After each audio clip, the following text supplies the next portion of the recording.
Me da mucho gusto saludar a Paulina Hernández Morales. Ella es la directora de Mexicanos Primero en Jalisco. Hola, Paulina. Hola, ¿qué tal, Alfonso? Buenos días, a tus órdenes.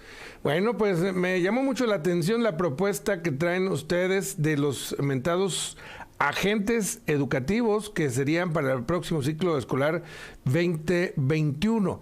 Agentes educativos, docentes, directivos y familias de Jalisco participaron en mesas de trabajo que se llamó Educación en Incertidumbre y están proponiendo en la mesa, están haciendo 37 propuestas en temas de salud, educación y tecnología. Platícame primero de qué se tratan los agentes y qué son estas propuestas. Mira, hicimos unos talleres para sacar estas propuestas. En estos talleres invitamos a familias, a docentes y a directivos de 5 modalidades diferentes o niveles educativos distintos, de preescolar, de primaria, de educación también multigrado y de educación especial.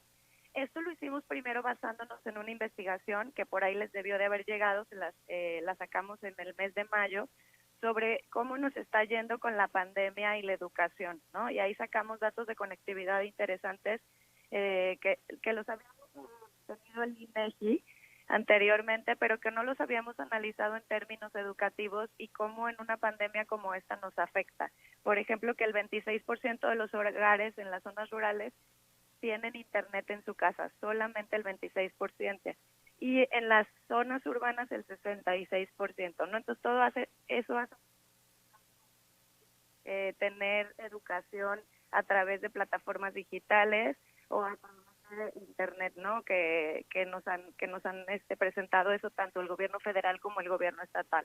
Ahora, a raíz de esta investigación hicimos estos talleres por estas plataformas digitales, porque ahorita no se pueden los temas presenciales, pero los agentes educativos son todos los que intervienen precisamente en los aprendizajes de los niños, niñas y jóvenes, ¿no? Y alrededor de eso pues estamos las familias muy de cerca porque no estamos pudiendo ir a las escuelas. Bueno, ahorita estamos de vacaciones, pero no pudieron ir a las escuelas en meses. Luego están los docentes, los directivos, e inclusive, por ejemplo, los medios de comunicación también son agentes que transforman la educación, ahorita que estamos informando esto a la población.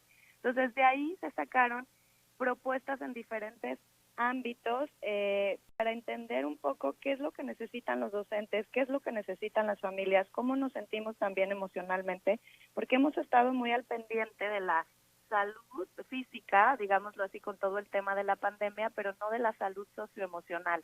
Y es otra dimensión de la salud que debemos de considerar. Los niños necesitan convivencia con otros niños, aprenden mucho más fácil cuando están cercanos de otros.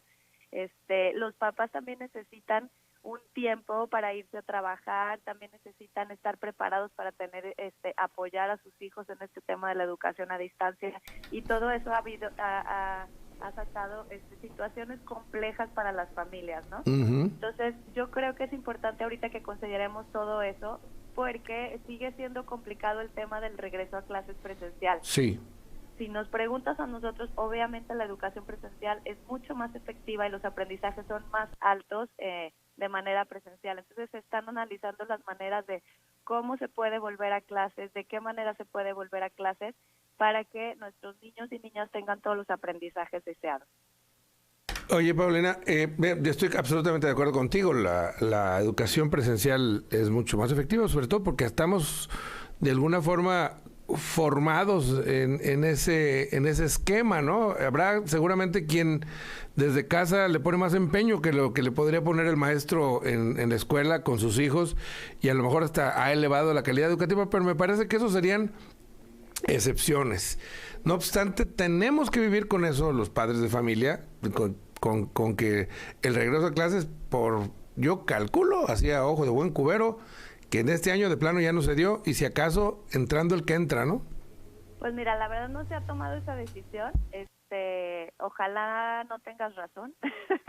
Pero, ojalá que de veras no, pero en realidad no se ha tomado la decisión, por lo menos en el estado de Jalisco. Yo creo que próximamente ya va a salir o el secretario de Educación o el gobernador a informarnos cómo vamos. Estamos participando en las mesas de educación y sí es un tema complicado porque tenemos que cuidar la salud física con el tema de la pandemia, ¿no? Los contagios y todo esto. Tenemos que cuidar la salud socioemocional de los niños y niñas. Tenemos que cuidar los aprendizajes, que es un poco la apuesta a largo plazo que tienen los jaliscienses, ¿no? Y entonces estamos cuidando, digamos, lo de corto plazo, que es la salud física, pero hay que cuidar lo demás.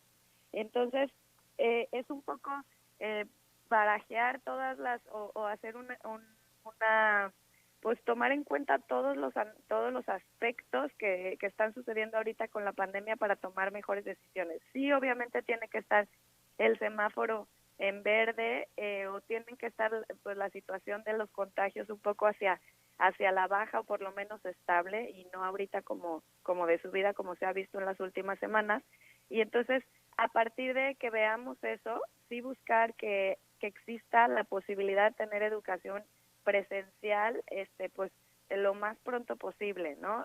Hay países, y lo hemos presentado también ahí, e incluso salió en estas propuestas de los agentes educativos, que hubiera flexibilidad tanto en horarios como flexibilidad en asistencia voluntaria, ¿no? ¿Qué quiere decir esto? Que las familias puedan decidir si sus hijos están de acuerdo en que sus hijos asistan a la escuela a lo mejor en determinados horarios y determinados días para lograr la educación presencial. Todo esto cuando se pueda con la pandemia, ¿no? Entonces, no sabemos si eso va a ser en septiembre, no sabemos si va a ser en octubre, pero sí que sea lo más pronto posible, porque ya llevamos varios meses así. Y como tú bien dices, hay familias que lo han trabajado muy bien en sus hogares, pero hay otras familias que ambos, el papá, la mamá, o inclusive el tutor, la abuelita o quien esté a cargo, tienen que salir a trabajar, tienen que pues hacer sus actividades diarias, y los niños necesitan un apoyo que vaya dándole seguimiento a su educación. Y como te comentaba, no todos tienen internet en su casa, no todos tienen una computadora en su casa, y si tienen una y son 4 de familia, pues es complicado también que los demás hermanos puedan utilizar esta computadora, ¿no? Entonces, sí, hay que tener todas las herramientas puestas. Ahí vienen varias propuestas, tanto de protocolos como de currículo, como de formación para las familias, de organización escolar, de grupos de apoyos entre estudiantes que vivan en la misma zona y que a lo mejor hagan sus tareas juntos y demás. Entonces, sí hay varias propuestas que nos hicieron, que a lo mejor a nosotros como fundación no se nos habían ocurrido, pero que como las personas están ahí, estos agentes educativos pueden sacar soluciones más efectivas para seguir educándonos y preparándonos. Paulina Hernández Morales, directora de Mexicanos Primero en Jalisco. Paulina, en estas mesas se habló de seguramente el efecto que está ocasionando esta pandemia en la educación en lo general. Que habrá ¿cómo le podremos mencionar? Un dispar en la educación, es decir, unos que estudiaron más, otros que estudiaron menos, y que cuando se dé el regreso presencial a clases, que insisto, ojalá sea pronto, pues unos van a llegar más duchos que otros, y ¿qué hará el sistema educativo para emparejarlos, pues hablando llanamente? Sí, de hecho, una de las propuestas que tenemos son diagnósticos, primero para ver cómo están los niños socioemocionalmente, pero también cómo están en este tema que tú decías, que es el académico, ¿no? Entonces, los docentes tienen que estar con esta formación socioemocional, pero también con esta formación de cómo renivelan grupos. Y eso va a llevar semanas también, ¿no? Entonces, de por sí ya perdimos las clases presenciales durante meses. Luego vamos a tener que tomarnos varias semanas para este tema de renivelación, para hacer grupos y clases remediales de los aprendizajes más significativos que debieron de haber tenido. Y todo eso luego ponernos, como quien dice, al corriente, y los grupos nivelados y demás, para luego ya empezar a retomarlo del siguiente ciclo escolar, ¿no? Entonces, sí va a ser un tema complejo, lo están viviendo en muchas partes del mundo, pero ya en otras partes del mundo ya volvieron a la educación y ya pasaron por este proceso. Entonces, todo eso ya está en documentos que los podemos ver en UNICEF, en UNESCO, en instituciones internacionales, e incluso las universidades más importantes del mundo también han sacado documentos de cómo lo han resuelto, cómo han llevado estos procesos de nivelación, y cómo también han recibido a los niños y a las niñas al regreso a clases después de una pandemia. Entonces, hay que aprender del que han hecho otros, y nosotros estar en esta etapa, mientras no volvemos a clases, preparándonos para que el regreso a clases sea más efectivo y que tengamos todas las herramientas necesarias, todos los niños, las niñas, los docentes, las familias. Paulina, ojalá que esto pues no nos impacte tanto como nos está impactando en la parte económica, que nuestro nivel educativo de alguna forma lo podamos retomar y recuperar para cuando esto pase, porque esto también tiene que pasar. Sí, claro, hay que tener esperanza, hay que tener pensamientos positivos, pero sí estar preparados para que los efectos negativos sean los menos, ¿no? Y la educación, como te decía, es la apuesta a largo plazo para todos nuestros niños y niñas, y no podemos tomar decisiones al margen de la educación. Te agradezco mucho esta conversación, estaremos en contacto. Paulina Hernández Morales, directora de Mexicanos Primero en Jalisco. Muchas gracias, estoy al pendiente, gracias. Gracias, que estés muy bien.